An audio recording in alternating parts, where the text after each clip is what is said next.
Uplynulú nedeľu sa v derby zápase kráľovských susedných miest stretli mužstvá Levoče a Kežmarku.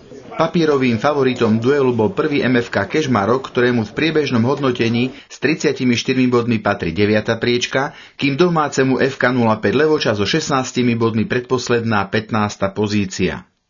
Levočania síce vstúpili do zápasu aktívnejšie, no súper ich zaskočil už v 7. minúte, keď po priamom kope domáca obrana neustrážila Žembu a ten poslal Kežmarok do jednogólového vedenia. Snaha domácich útočníkov o vyrovnanie stroskotávala na dobre organizovanej obrane hostí, ktorí postupne preberali taktovku zápasu do svojich rúk. V 23. minúte to bol opäť Žemba, ktorého ľavačka len tesne minula širokého bránu. Vzruch na domáce tribúny priniesla 26. minúta, no lopta odrazená od Šimoniča minula Dulebovú bránu. 3 minúty na to nestihol Šimov center nabiehajúci Kašper.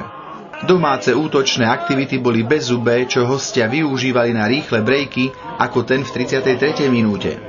4 minúty pred koncom polčasu to bol opäť Šimonič a napokon v jeho závere zariadil pre Levoču pokutový kop. Ten s istotou premenil kapitán Lešňovský. Gól do šatne síce potešil, no herný výkon domáceho mužstva sa ani po prestávke nezlepšil. Hostia hrali aktívnejšie, viac priamočiaro a bolo otázkou času, kedy pôjdu znova do vedenia. V 51. minúte nariadil hlavný arbiter Zajac pokutový kop za zákrok domáceho gólmana. Ten premenil na v poradí druhý víťazný gól hostí Bednarčík. Ďalšiu šancu si vytvorili Kežmarčania o necelé 4 minúty neskôr.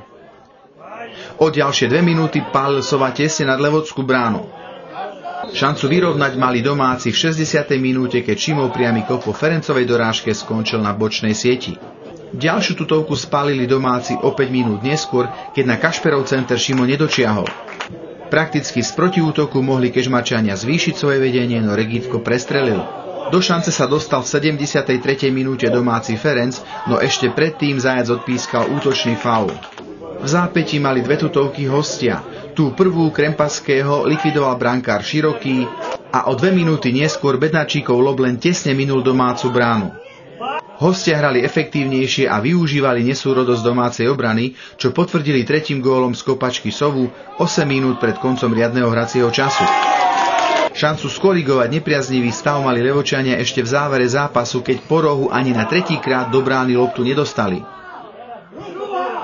Po nepresvedčivom výkone nakoniec Levoča podľahla Kežmarku 1-3. To, čo sme si povedali pred zápasom, nedokázali sme absolútne preniesť do zápasu. Chlapci boli v krči, nevedeli si prihrať, základné veci kazili a predovšetkým v bežeckých súbojoch prehrávali a spracovanie lopty, rozohrávka absolútne im dneska nešla. Veľmi som sklamaný s tou hrou, hlavne obrany. Ale vpredu takisto sme nedokázali si vypracovať také čisté gólové šance ako iné zápasy a sa to prejavilo.